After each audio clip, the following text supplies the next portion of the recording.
Hello, welcome to today's HR Huddle. I'm Tamera Loerzel, and with me is Jennifer Wilson. And we we're teaching today a CPE session, remote session on effective meetings to a group of staff and admin and seniors. And we're going to do the same thing for the same firm tomorrow with partners and managers and directors. And we were just so blown away by the desire for us to have effective meetings and strategies for how to run effective meetings and get the most out of them.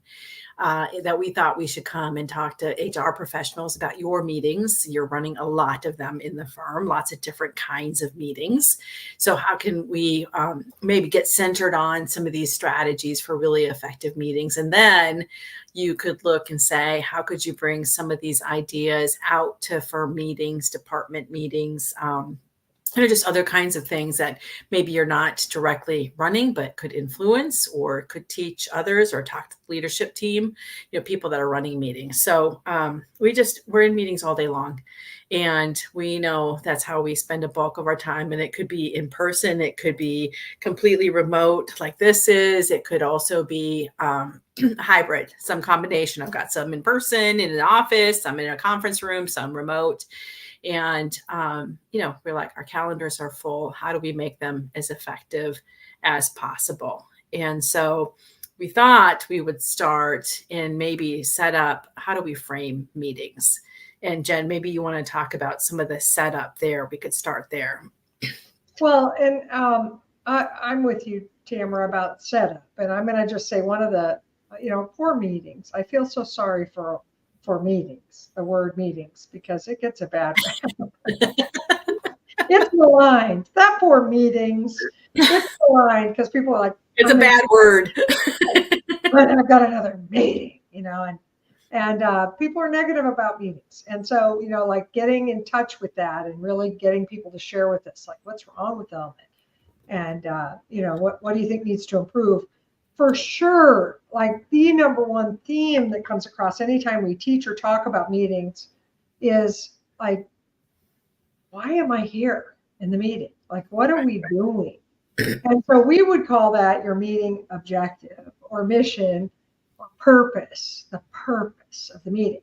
And purpose drives everything else related to the frame of that meeting. And so first, who's going to be invited, depending on, whatever that purpose is, that will drive who's there. And if it's a decision-making meeting, then you want decision makers there, and you don't need a bunch of people with inputs and opinions that aren't decision makers, but you better have had some sort of input collection process before that meeting, and maybe even socialize the data that you gathered before the meeting so the deciders have what they need to decide. But figuring out what is the purpose of this meeting, and then what's affected by it, which functions of our organization are affected by it, that helps drive who gets invited. It helps drive how we prep, and just what medium we're going to take. If it's going to be in person or it's going to be remote is fine, or could it be a phone only? If we're sick of videos and we have no video Fridays or something, could we, what kind of meetings go well with a no video frame? Just really getting in touch with that, and not just getting in touch with it for the planning purpose and for the invitation purpose and for the how, but also throughout the meeting, checking back in and saying, are we doing the objective? Are we on our purpose? Or are we in the weeds? Are we off track? Have we headed down some strange path?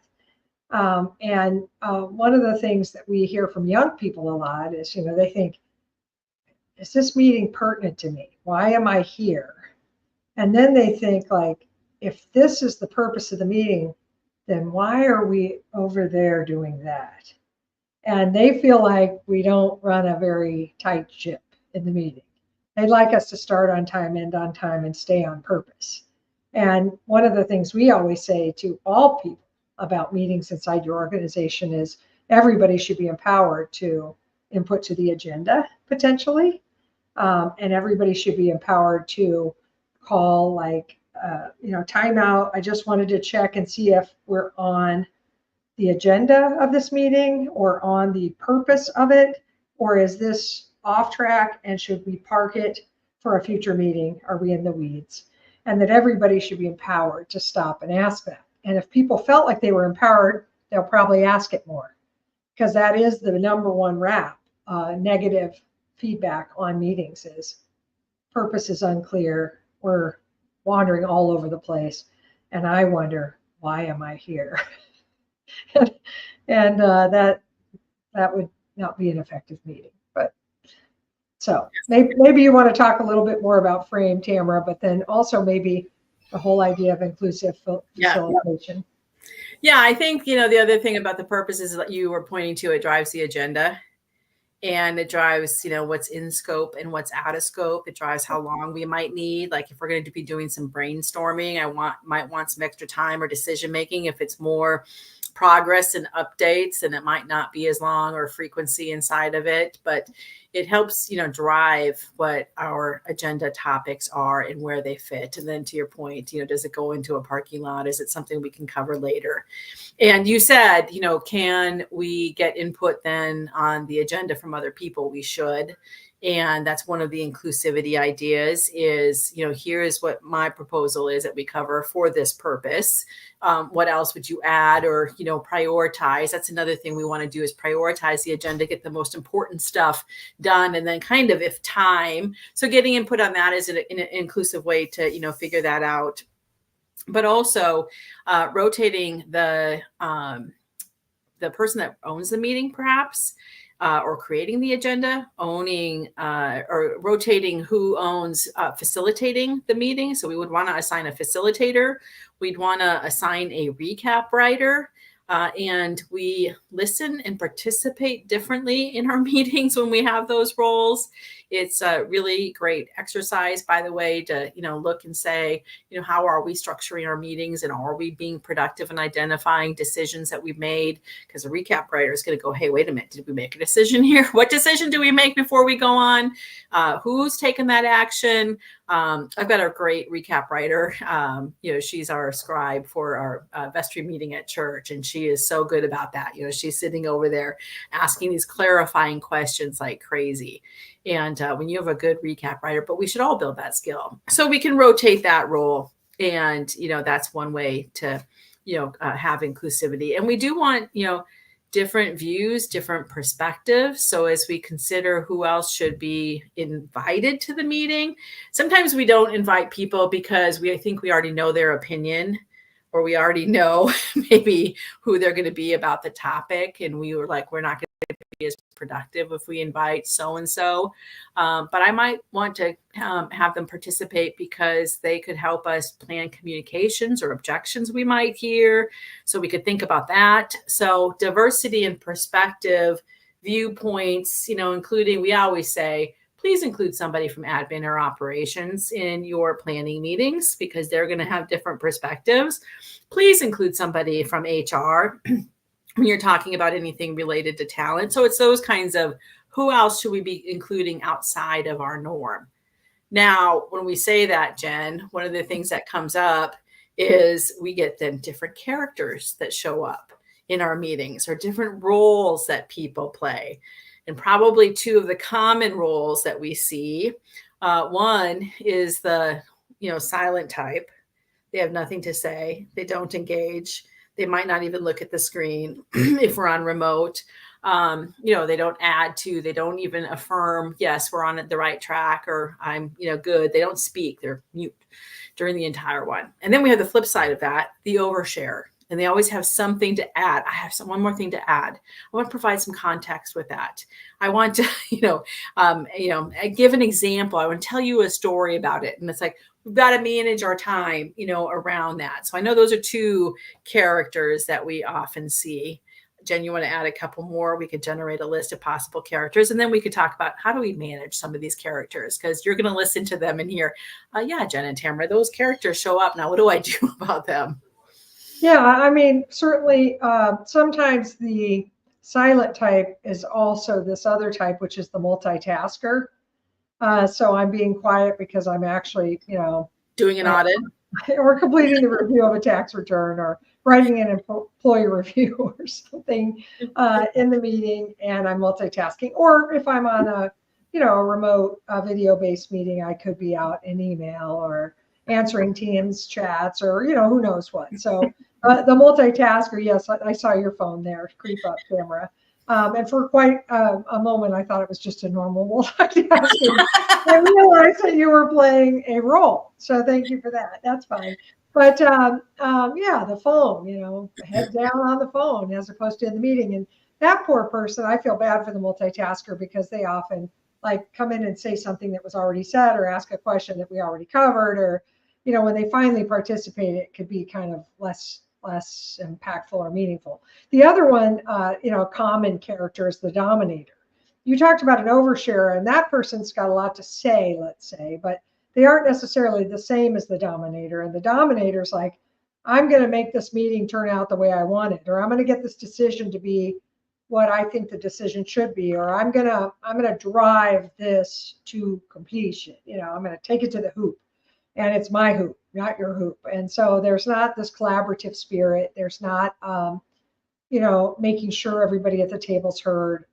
One thing that we always tell facilitators, if they're like, man, we got some hardcore dominator oversharers and very, very silent everybody else, and we say, okay, then from now on, just tell them you're going to change facilitation techniques and go around the table, and every person weighs in, starting with the first silent type. And we tell the oversharers or the dominators or people that have positional authority. I might be a very quiet person by nature, and I'm not, by the way, but and I'm the most senior person in the room. I happen to be, the partner or whatever. Well, positional authority can often make people think, well, I'm just going to wait for Jen to tell her answer. I don't want to weigh in after she gives her answer, because I don't want to be contrary to it. And so we would say always facilitate, kind of lowest level of authority first, hear from the people, and hear from all the people. And that way we don't have any side conversations about, well, we should have done this in that meeting, or I wish you'd have said that, or whatever. None of that hallway chatter happens afterwards if we facilitate it properly. And so to be truly inclusive, if you are important enough to be in the meeting, then you are important enough to speak in the meeting. And we tell people when we coach young and up and coming leaders, you can't lead without speaking. And it's weird for your brand to attend a meeting and be quiet all the time. Your personal brand. Yeah, your personal brand. It makes people make stuff up about that. They say things like, she must not have much to add, or she seems disengaged. She didn't really care about that subject. They make stuff up. It's not valid. You're sitting there having like an inner dialogue, wrestling match, trying to decide if you want to say something or not, because you don't want to make a mistake maybe, or you don't want to pile on when it's already been said, or whatever it is your reason for not speaking is. But meanwhile, other people are making up that it's strange that you're not speaking. And we tell people that are kind of caught in that habit, I'm going to call it a habit because it's definitely something that can be broken. We say, just start by asking questions. Just ask questions. And like, what did we decide here? Or who owns that action? Or, I wanted to raise a question related to that decision before we finalize. Well, it's okay to ask questions, and that could be the part where you give voice. But anyway, as a facilitator in talent and HR, you have the power to decide how we facilitate inputs. The other thing is, if there really are people that are like, I don't know why I'm here, then we could have made the tragic error of inviting people so that they would be in the know. And when we do polls or we do surveys and we ask people, like, what's one of your biggest pet peeves about meetings? They'll say, oh, I hate the meeting that could have been an email. And so you don't inform people. They can hear the recording, they could read the recap. Many of us are using AI recappers now, which is a whole other HR subject that we can't talk about in depth today, but there are privacy and security considerations. They still can totally be used, but you've got to have the right platform with the right best practices and the right security in place. But They could read the recap from the or the transcript or the highlights from whoever is writing that recap, whether it's AI or a human being. They don't need to sit there and watch the ping pong when they're not really the person that. Well, that's the thing. I think we don't want them, watching us make sausage to be in the know. We might have a rollout that we invite a whole bunch of people to, and we're announcing something, and maybe it's a change in the way we're going to operate. We're going to do that with everybody, but that's not bringing people along to be in the know, so there is a place for that, but that's not it. If they would need to be through the process, recaps could work, like those kinds of things. And if there are people who are just utterly silent all the time, they probably aren't at the right meeting, or we invited the wrong people. Sometimes I get freaked out that like total silence is happening over there, and that person is the only person representing tax in this whole thing, and we're talking about something that affects all the groups. So you're like, not really representing tax because you haven't said one peep. Unless, and I would just, if you agree with everything, just say, on behalf of tax, I agree. Yes. Otherwise, it's like, uh-oh, did we invite the wrong person to this meeting? And at Convergence, we don't always get to decide who gets invited. We show up either to facilitate it or to give some input or wisdom sometimes. And we don't get to pick the cast that got invited, but we get to watch what happens because of who was invited. So, if I had to err on the side of over-invite or under-invite, I would probably over-invite. But if you said, well, who are you going to skew to on over-inviting? So too many inputs. Right. Next gen, I'd skew to next gen and get their inputs. And that's one other thing I'm just going to say about the who, Tamera, and this inclusion idea. And that is that we do a lot of vision planning and a lot of strategic planning. And man, do we want to talk to people that will be here at the end of the vision plan and at the end of the strategic plan. Right. And not necessarily those who might be wisest, but they're going to be gone before we get there. We don't mind having one of those representatives, but we want sort of the people that will have, a stake, long range, to be at the table in the meeting. And some firms are like, you want us to invite a couple seniors or managers at this vision planning process? And we're like, yeah, we do. Both we need their viewpoints because they represent different generations and different ideals. But second, they have the best potential to carry this forward long term. So anyway, just thoughts on some of that inclusivity. Yes, that's great. Well, then you might be wondering, okay, we got some strategies how to maybe handle some of that silent type. How do we manage maybe the overshare and or the dominator? And by the way, this can work with the silent type with anybody, but I could talk to people about, hey, you're coming to this meeting because you're representing tax. And we're setting up a performance review system, a plan for the end of the year where you're representing tax. So we need you to step in and share, your view of it. So they know why they're there. And so they know that they're expected to hear. The flip side is I might have somebody that I know, maybe it's the audit department head, can be dominating and it sounds decisive. And then people just submit to it and don't say anything. We can let them know in advance, hey, we'd like you to go last in your sharing. Yeah. Be quiet, bite your tongue, and wait for others. And it's interesting when we make those requests. We've made those requests of some partners or maybe the managing partner, and they're like, my tongue is bleeding. I didn't realize how much I jump in, and I'm part of the reason there's crickets and nobody responds to anything. So in advance, set people up powerfully for the meeting. The agenda does as well. But then in the meeting, I might say, hey, Jen, let's, you've shared some really good perspectives. I'd like to make sure we hear some others as well. And we could say, something like that. Or, somebody might say, well, I'm, worried about X, and they just say one word. And how do we get them to speak more? We can say things like, well, tell me more about that. Can you give me some examples of that? There's some facilitation, questions and directive statements that we can use to, manage the room and the participation and the kind of, feedback that we're getting.